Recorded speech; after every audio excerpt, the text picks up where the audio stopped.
Main ఎందుకు అడవికి వచ్చినామంటే so ఈ కర్ర కోసం వచ్చినాం అనమాట.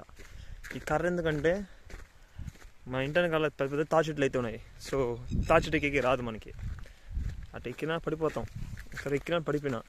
సో అటు కాకుండా ఈ కర్రతో కోద్దామని కర్ర కోసం కష్టపడి అడవిలోకి అయితే వెళ్ళాము. కష్టపడి కర్రనైతే సాధించినాము. తాటికాయ సాధిస్తామో లేదో తెలీదు.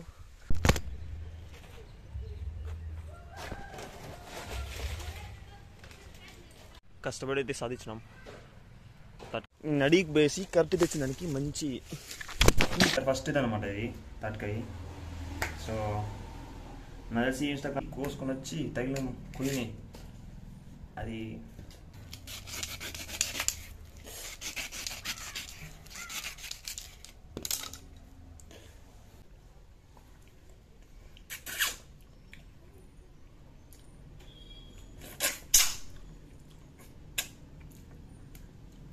Excellent taste. వీడియో నచ్చింటే లైక్ చేయండి, సబ్స్క్రైబ్, మరిన్ని వీడియోస్ కోసం డూ ఫాలో అబీ బ్లాగ్స్. బాయ్.